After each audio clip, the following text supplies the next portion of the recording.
Olá, tudo bem? Como vai? Eu sou a professora Marcilene Garcia de Souza. Eu sou professora de Sociologia da Educação de vocês.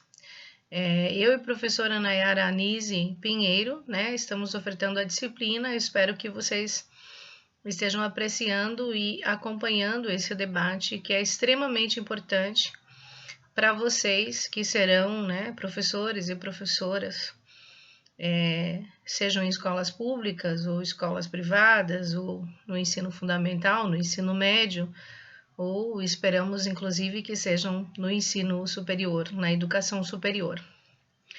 Eu resolvi gravar essa aula para vocês para a gente conversar sobre o tema da nossa terceira semana, que é sobre diversidade étnico-racial. Na verdade, eu fiz essa proposta de recorte também porque tem uma relação direta com a disciplina que eu venho também ofertando para as turmas de licenciatura presenciais do IFBA, especialmente no Campus Salvador. Então, acho que essa temática, né, que ela é tão importante, e imagino que vocês saibam que a alteração na LDB, no artigo A26, né, o 26A, ele torna obrigatório o ensino de História da África, cultura africana afro-brasileira em todas as escolas. É o que a gente chama da Lei 10.639, essa lei que é muito famosa. Ela é de 2003 e também nessa lei, que eu gostaria muito que vocês pudessem acessar para conhecer o conteúdo, né? Porque ela fala de temáticas importantes que a escola tenha a obrigação de trabalhar em todas as disciplinas. Obviamente destaca as disciplinas de humanas, mas ela em todas as disciplinas elas devem ser trabalhadas. E nós temos a Lei 11.645 de 2008, que é essa lei federal, né, que torna obrigatório o ensino de história da África, né, cultura africana, afro-brasileira e indígena, né, que é muito importante, porque é o reconhecimento de que, infelizmente, a história da nossa educação tem sido uma história que tem favorecido o conhecimento, né, e dos povos europeus, né? Então, parte do pressuposto que o conhecimento, né, a filosofia, a história, a sociologia, as tecnologias, os processos civilizatórios vieram da Europa, né? E, na verdade, nós precisamos conhecer o Brasil.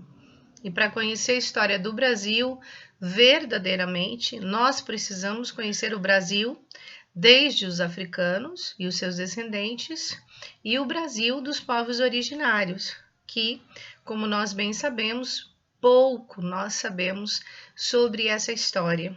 Às vezes, é mais fácil um aluno ter um conhecimento até aprofundado sobre fatos históricos de países europeus do que do Brasil, do que da Bahia, ou de Salvador, né? Ou da América Latina, por exemplo.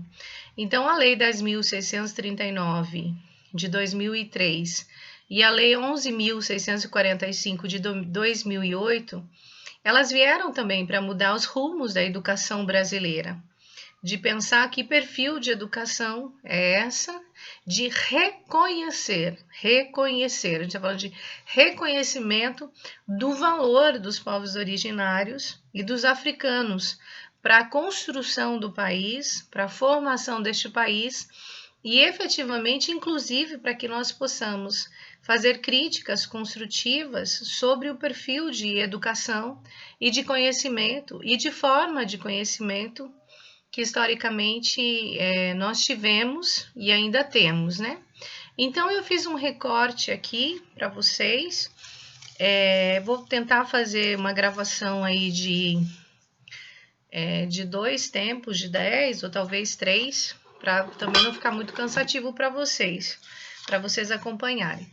Então, obviamente, eu estou discutindo aqui um tema muito importante na escola, que é a diversidade. Eu vou focar na população negra porque nós estamos na Bahia. A população negra soma 85%. Quando eu me refiro aos negros, estou considerando as pessoas que se autodeclaram pretas ou pardas, conforme as categorias utilizadas pelo IBGE. No caso dos povos indígenas, nós temos também que essa autodeclaração tem relação direta com o pertencimento étnico, diferente do caso da população negra, que a autodeclaração ela pressupõe que esses indivíduos que se autodeclaram pretos ou pardos sejam negros, né?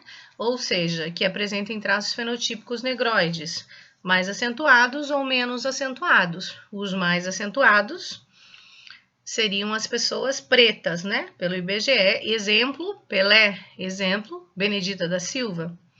E as pessoas pardas seriam pessoas negras, que apresentam traços fenotípicos negroides menos acentuados. Eu, por exemplo, mas poderíamos também falar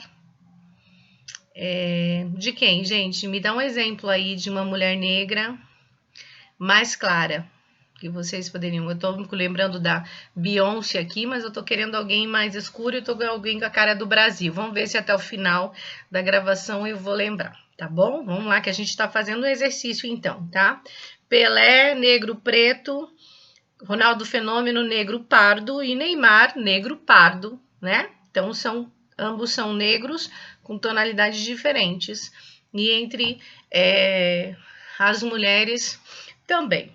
Para esse debate sobre diversidade, por óbvio que a gente também vai precisar falar um pouco sobre gênero, né? As relações de gênero que nós temos no Brasil e o quanto que a escola também pode reforçar, como nós já vimos na aula anterior pelo Bourdieu, né? Mas a escola também é um espaço privilegiado de contraposição, né? Às estruturas machistas, racistas, LGBTfóbicas e classistas, né? Então, quando eu falar aqui de diversidade também, da importância da valorização da diversidade na educação, né? No ambiente escolar, nos livros didáticos, na formação dos professores, dos docentes, mas também na formação dos discentes, né? A gente está falando dos alunos, mas também na formação da comunidade escolar. A gente precisa também pensar que a escola, né, ela precisa ter uma gestão, a gestão de promover igualdade étnico-racial, ou seja, de uma gestão, uma política para implementar a Lei 10.639 e 11.645, mas nós precisamos também ter, do ponto de vista do projeto político-pedagógico da escola, oferecer a oportunidade para que todos os atores envolvidos estudem, problematizem, discutam, né, gente, e pensem em estratégias de mudança da realidade da população, considerando as relações de gênero, considerando as questões raciais, étnicas,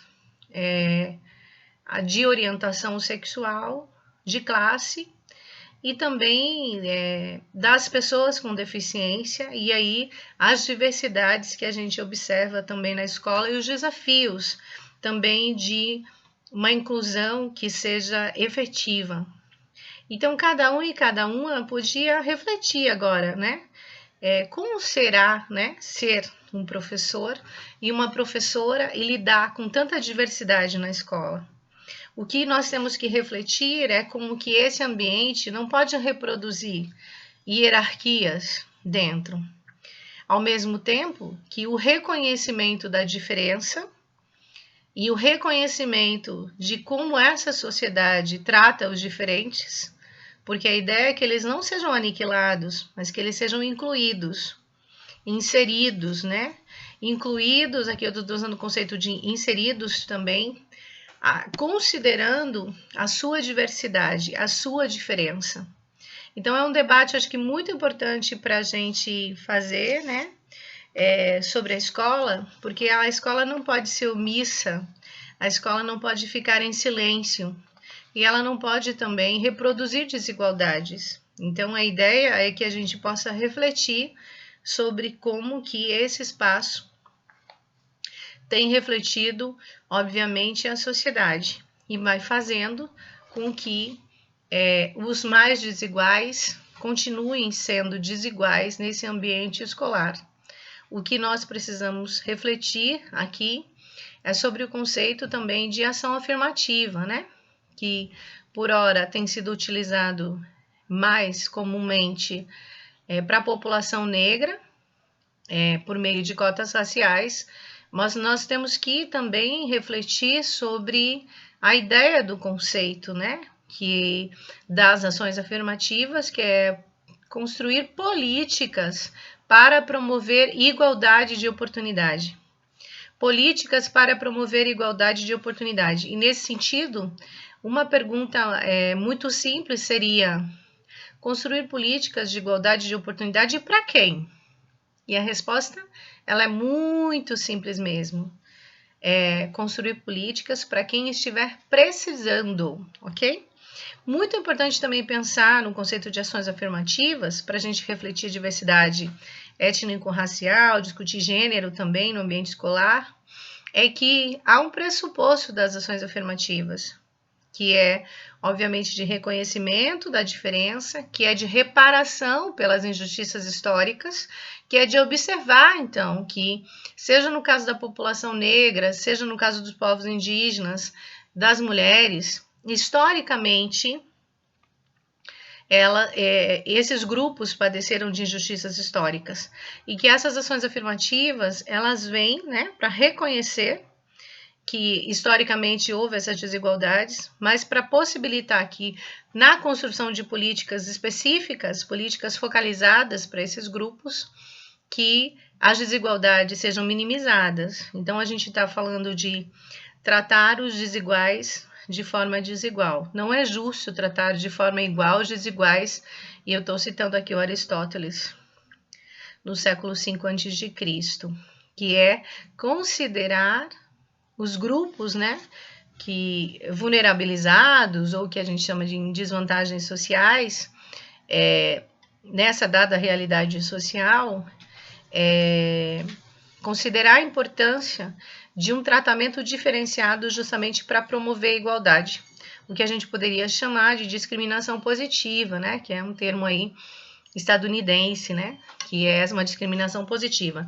Eu trato de forma singular e específica o grupo justamente para promover a igualdade, para garantir aí equidade, que é um outro conceito muito importante. Então, a gente está refletindo sobre direito à diferença. Nesse debate sobre direito à diferença, valorização da diversidade no ambiente escolar, é muito importante também a gente refletir sobre ideias de igualdade, né? Então, a gente vive numa sociedade democrática, cuja essência, né, nessa nossa sociedade seria a ideia de igualdade, de liberdade, né? E que a nossa própria Constituição vai falar, né, que todos são iguais perante a lei, no seu artigo 5º, não é isso, gente? Estão lembrando disso? Inclusive, nossa Constituição, lá no seu preâmbulo, vai falar de combate às desigualdades regionais, enfim. Importante refletir que a gente precisa garantir uma igualdade formal, ou seja, um reconhecimento a partir de normas jurídicas da nossa Constituição, né, que a gente precisa enfrentar as desigualdades, a gente tem que combater as discriminações. Mas mais importante também é refletir sobre a ideia de igualdade material. O que seria isso, né? Então, todos são iguais perante a lei, não é isso? A gente faz uma pergunta diferente. Todos são tratados com igualdade? Quem não está sendo tratado com igualdade? Portanto, são estes que é necessário que o Estado invista em políticas específicas, alguns chamam de políticas focalizadas, não é isso? E outros chamarão de ações afirmativas, que é justamente garantir que haja políticas focalizadas nesses grupos que sofrem desvantagens sociais, que estão vulnerabilizados ou fragilizados, outras categorias que os sociólogos gostam de usar, outros falam de afetados por discriminação. Ao reconhecer que há uma sociedade que não garante igualdade material para estes grupos, o Estado precisa abrir mão de sua neutralidade e investir em políticas que inclua essa população de fato, considerando um critério muito importante na análise das políticas públicas, que é a ideia de igualdade de condições. Ou seja, Eu não posso, eu dou aqui um exemplo muito simples, colocar um aluno a nado, tá nadando, e o outro um aluno a lancha, né? E eu digo, ó, quem chegar primeiro vai ficar com a vaga na universidade. Não há justiça no processo porque as condições são diferenciadas, não é isso, gente? Quem tá a lancha vai ter mais chance de chegar, obviamente, em primeiro lugar. E esse que estiver a nado, possivelmente vai chegar com muito esforço, mas não dificilmente vai conseguir chegar em primeiro lugar, a não ser que ele seja um exímio nadador, né? E mesmo assim as dificuldades serão homéricas. Portanto, ao reconhecimento das condições que esses indivíduos tiveram para estar nestes espaços, elas devem ser consideradas como um critério de promoção de justiça social. Aos desiguais, tratamos desigualmente, ok? Tem uma frase do Boaventura Santos que ele diz que a única solidariedade possível é uma solidariedade entre iguais. Portanto, quando a gente fala das políticas de ações afirmativas, por meio de cotas raciais, eu não posso dizer que um aluno pobre branco é igual a um aluno pobre negro, porque a trajetória de vida deles são diferentes do ponto de vista social, do ponto de vista econômico, do ponto de vista simbólico, psicológico, da ideia de autoestima, né? Então, há um reconhecimento de que a nossa escola pública não vai bem e ela vai pior ainda para os alunos negros, que as turmas que começam em branco e preto terminam em branco. E a gente precisa pensar o que é que faz com que nesse universo escolar a escola expulse mais os alunos negros do que os alunos brancos. Isso está falando ambos na pobreza, não estou refletindo sobre escola pública ou escola privada.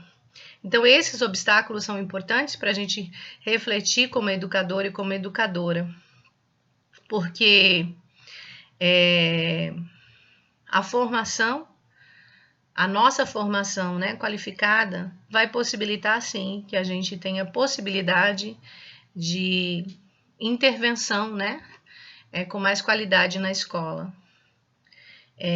Desafios como o racismo, o machismo, a LGBTfobia, discriminação em relação às pessoas com deficiência, fazem com que os alunos não queiram ir para a escola ou permaneçam na escola com dor, com sofrimento, né? A escola ainda é um lugar que reproduz humilhação em relação ao corpo, né, desses indivíduos, seja o corpo das mulheres, esse corpo negro que tem uma cor mais escura, tem um perfil de cabelo, nariz, boca, da pessoa com deficiência e esse corpo LGBT, né? Então são dimensões muito importantes. Se vocês quiserem também referência para discutir sobre isso, também é muito interessante para a gente falar desse corpo, né? É muito importante também a gente refletir sobre o Brasil, né? Que país é esse, né, gente? É um país aí com dimensões continentais, isso não é metáfora, né? Muito diverso, né? E com muitas regiões, com singularidades. E nós vamos ter, sim, uma herança importante e rica, né? Dos povos indígenas que já estavam aqui, dos povos africanos que vieram para o Brasil na condição de escravizados, né? No dizer do professor Henrique Cunha Júnior, que vocês podem procurar aí no Google depois, que estuda tecnologia africana, etnomatemática, enfim, várias contribuições dos africanos no Brasil, ele vai dizer que nós negros fomos sequestrados do continente africano e aprisionados no Brasil na condição de escravizados, né? Então essa dimensão é uma dimensão importante. Nós não somos imigrantes, né? Nós fomos sequestrados, né? A condição nossa, da nossa história de ancestralidade é uma outra, enquanto os indígenas foram dizimados, né? Então, também muito importante refletir sobre essa história, o quanto nós não sabemos sobre essa história e quanto que a escola vai reforçando estereótipos sobre os indígenas, os povos indígenas e sobre a população negra e as suas diversidades também, porque a gente poderia refletir sobre os quilombolas, né, que há muito pouco tempo a gente tem tido a oportunidade de conhecer um pouco mais a existência dessas comunidades quilombolas, que são milhares no Brasil, inclusive na Bahia, né, a quantidade de comunidades quilombolas que nós temos, e também de povos indígenas, né, e que a gente não sabe, que a escola insiste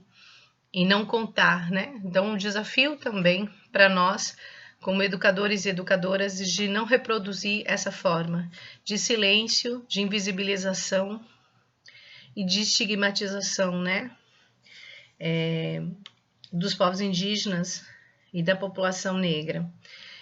Nesse debate sobre diversidade étnico-racial, é muito importante a gente pensar como vai se constituindo a ideia de hierarquia, né? O homem superior à mulher, o branco superior ao negro, a pessoa que é hétero superior à pessoa que faz parte do grupo da população LGBT, de a pessoa que tem deficiência e não tem deficiência, né, de que quem está numa classe de status econômico maior e assim por diante. Como essa hierarquia vai se dando, mas como esses processos de hierarquização vai se consubstanciando dentro da sala de aula, no universo escolar, né? A gente precisa estar muito atento à diversidade que tem dentro da sala de aula e observar que como, né, esses indivíduos têm sido tratados. Eu gosto de brincar com a frase que a valorização da diversidade não é um balaio de gatos, no sentido de que você valoriza a diversidade quando você valoriza todo mundo, né? A gente reforça, na verdade, a democracia racial. A valorização da diversidade pressupõe evidenciar de forma valorativa os grupos que são afetados pela discriminação, né? Então, por isso é tão importante que o tempo todo, durante o nosso currículo, que seja evidenciado e valorizado aspectos sobre as mulheres, sobre a população negra, sobre os povos indígenas, sobre a população LGBT e assim por diante. Não é colocar todos no mesmo patamar. Historicamente, nós vivemos uma educação eurocêntrica e que é uma educação também que vai padronizando esse ideal de indivíduo, né, de pessoa, de humano. Então, é nosso dever também observar como que a escola ela precisa ser um espaço de valorização da diversidade, e valorizar a diversidade pressupõe evidenciar, sobrepor, né, no sentido de oferecer mais conhecimentos e oportunidades sobre estes grupos que historicamente são invisibilizados. Por isso a importância do abril dos indígenas, do novembro, né, da consciência negra, 20 de novembro, que é o Dia Nacional da Consciência Negra, como que as instituições têm pautado, mas não somente nessas datas. Nós precisamos que no cotidiano das relações sociais, na escola, as temáticas elas sejam evidenciadas. É muito importante que a gente observe o currículo da escola, que a gente observe as formações que são oferecidas para nós, né? Então, seja nas prefeituras, no estado, o professor e a professora precisa ter qualificação adequada para trabalhar com a diversidade, porque nós, professores, não podemos improvisar, né? E improvisar no sentido, eu acho que vou lidar dessa forma. A gente precisa ter condições de refletir com efetividade sobre essas realidades e saber o quanto que o preconceito, a discriminação e o racismo gera sofrimento, dor, né? Impacta no aprendizado dos alunos, impacta no nível de satisfação desse educando de permanecer naquela escola. Então, por vezes, se você faz um grupo focal com jovens negros, eles falam das histórias traumáticas que foram a vida deles na escola, no ensino fundamental e no ensino médio. E a gente não quer essa escola, né? Então, a gente tem responsabilidade de fazer uma contraposição, né? De que uma escola que promova, né, os grupos que os grupos que historicamente padeceram de injustiças históricas e ainda sofrem o impacto disso, né? Os livros didáticos, a gente precisa ter muita atenção aos livros didáticos, ainda infelizmente, mesmo com a malha fina que a gente tem do Ministério da Educação, nós vemos livros didáticos que vão reforçando ideologias, que vão reforçando hierarquias, dominações, invisibilidade. Por exemplo, não sei se vocês já viram o corpo humano negro num livro didático. Quer dizer, os alunos estudam o corpo humano, mas não estudam o corpo humano que seja negro, nunca viram, por exemplo. Quer dizer, isso é uma coisa muito absurda. Você pode perguntar para alguém de 60, de 50 ou de 10 anos e nunca viu, né? Mesmo em regiões como do Nordeste, você vai vendo a reprodução, né, de conteúdo, mas também de uma estética branca nos livros didáticos, ou os negros quando aparecem de forma estereotipadas, especialmente nos livros infantis também. Então, vocês devem também procurar informações sobre isso. Muitas pessoas produzindo conhecimento sobre, né, mostrando também como a discriminação vai acontecendo nos cotidianos das relações sociais. Eu queria citar para vocês um livro que é um clássico, que é da professora Eliane Cavalheiro, que é Do Silêncio do Lar, O Silêncio Escolar, espero que vocês conheçam, e se não, procurem informações, né? A gente já vai chegando aqui a 30 minutos e eu basicamente só fiz uma introdução, né, gente, aqui, da temática. Queria refletir um pouco com vocês, né, eu falei aí de ações afirmativas, então a gente vive uma realidade muito nefasta, né, para as crianças e jovens negros e adultos na escola.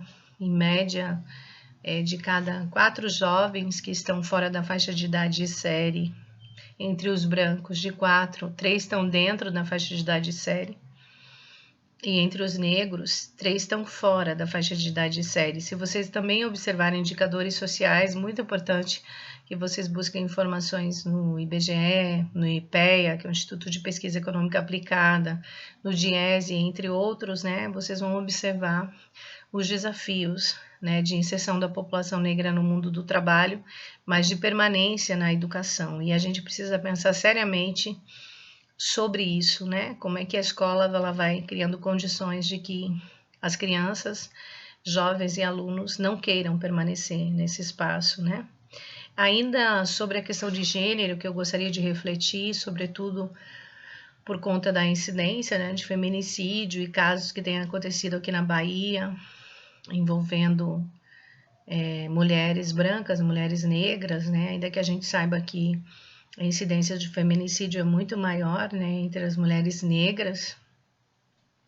Nós também precisamos refletir, a escola tem que ser um espaço de estudo, de compreensão e de reflexão, né, sobre esses fenômenos e considerar também, né, os obstáculos das mulheres, né, e sobretudo das mulheres negras, fazendo aí uma intersecção, né, pensando que entre as mulheres há mulheres que acumulam discriminações, o que a gente chama de interseccionalidade, que a gente precisa observar sobre isso. Então, uma mulher branca, ela vai sofrer, né, discriminações por conta da estrutura do machismo, né, nos vários espaços sociais, mas uma mulher negra vai sofrer mais, e uma mulher negra que seja pobre, mais, e uma mulher negra que seja pobre, lésbica, mais, ou transexual, ou travesti, né, mais ainda, que seja uma mulher negra, pobre, travesti e cadeirante, ou que seja que não seja cristã, né? Porque também essa dimensão muito importante de refletir sobre a escola e essa supremacia religiosa e de como que alguns educadores e educadoras refletem o seu educar a partir das suas experiências religiosas, suas vivências, suas identidades, né? Refletir muito sobre esse espaço, né, dessa escola pública, que é um espaço laico, que ela deve ser um espaço de valorização da diversidade. Por isso é muito importante que nos debrucemos, né, a estudar, a compreender e também cobrar políticas públicas no sentido de que tenhamos uma formação, né, mais adequada. E como a gente vai precisar concluir, porque me comprometi a conversar com vocês aí com 30 minutos, porque senão fica cansativo também para vocês, gostaria muito que vocês observassem as normativas sobre a implementação da Lei 10.639 e a 11.645, especialmente as diretrizes curriculares para a educação das relações étnico-raciais, e também o parecer da Lei 10.639, né? E por último, porque talvez alguém tenha ficado aí curioso para falar sobre cotas raciais, já que é um tema que todo mundo gosta de querer saber, as cotas raciais que foram provocadas, tensionadas pelo movimento negro, elas são extremamente importantes e radicais no Brasil, né? O movimento negro abriu as portas das universidades, tensionando do ponto de vista legal, né, gente? Depois da Conferência de Durban, em 2001, o Brasil se compromete, né, com promover a igualdade em um dos espaços mais desiguais que a gente tem e tinha ainda, e nos anos 2000, era a universidade, né? Então, nós tínhamos, no ano 2000, 98% dos nossos alunos das universidades públicas eram brancos. Então, essa casa de Suíça, né, gente? Isso não era motivo de rir, é motivo de chorar, na verdade. Mas o movimento negro foi super solidário, né? O movimento negro pressionou que a universidade tinha que ter a cara do Brasil e não a cara da Europa. Mas o movimento negro levou os brancos pobres, né? Então, hoje nós temos cotas para brancos pobres, que são traduzidas nas cotas sociais para não pretos, em pardos e indígenas, né?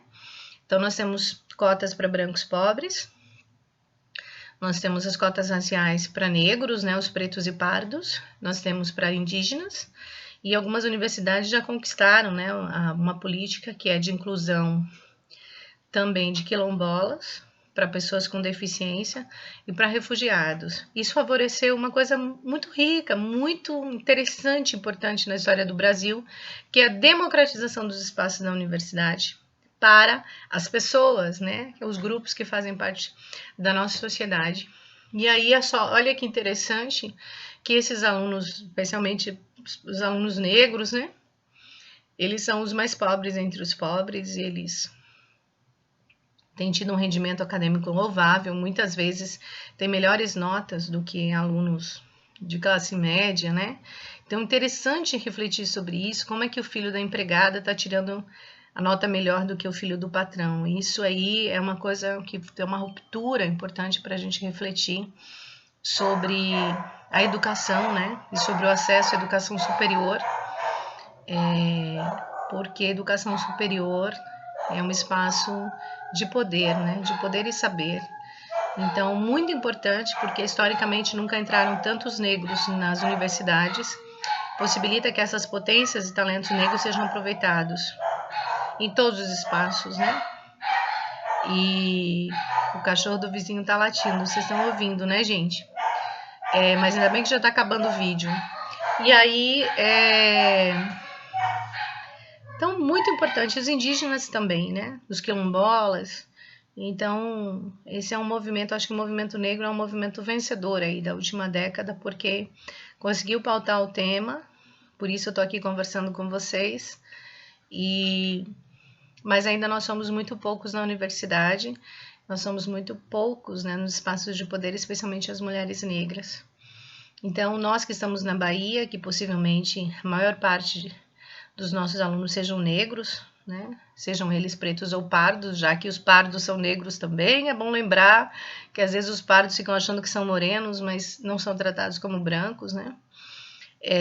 Que precisam aglutinar, a gente precisa se empoderar, a gente precisa procurar referência bibliográfica, precisa ler, precisa estudar, e a gente precisa se propor também a ser uma educadora e uma educadora melhor, né? É um pouco isso.